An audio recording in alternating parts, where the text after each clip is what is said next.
Hi guys, so popular request, I've been asked to show you how to make some pasta. First thing I need to do is show you the ingredients.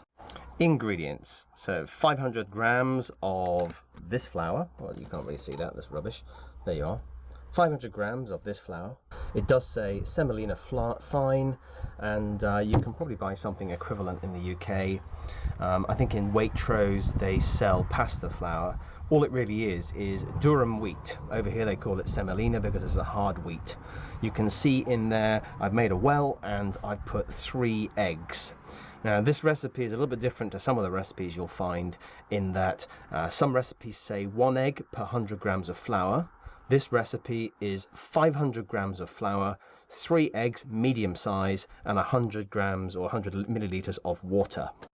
Stage 2 is mix everything together. All you've got here, 3 eggs. Now don't beat them, you're not making an omelette. The idea is I'm just breaking them up, and then what we'll do is we'll gradually fold in the flour like this. The idea is you don't want any lumps, so take your time. It's a labour of love if you like, just keep going, and eventually what will happen is that you will have folded in all of the flour.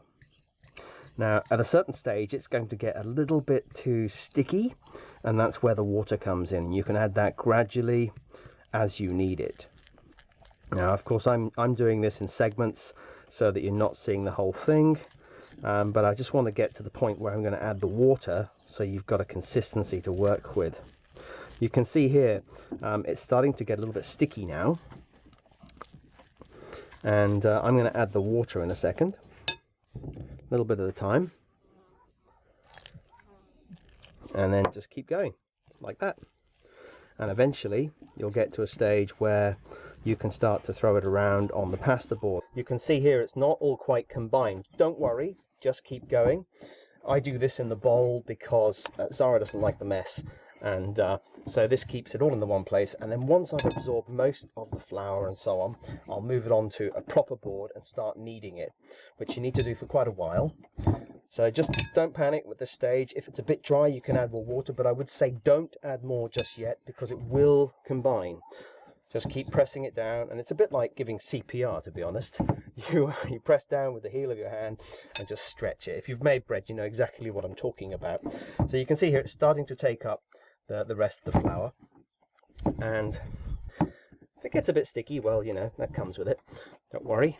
Anyway, you can see it's starting to come together. Okay, so now we're on the board, and we're just going to put a bit of flour. See, that went everywhere. Normally I do this inside without the wind, but you know, I thought you might want to see the lovely view with the pasta, and we're just going to knead it.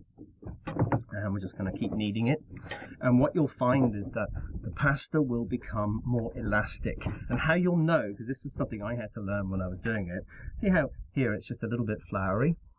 That flouriness will disappear and it will become smooth and sort of yellow in colour.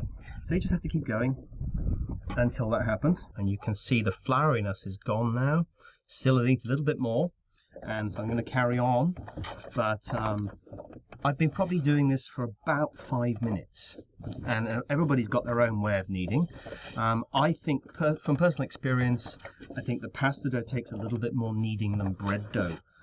Also you'll notice that it's a lot drier than bread dough. That's normal.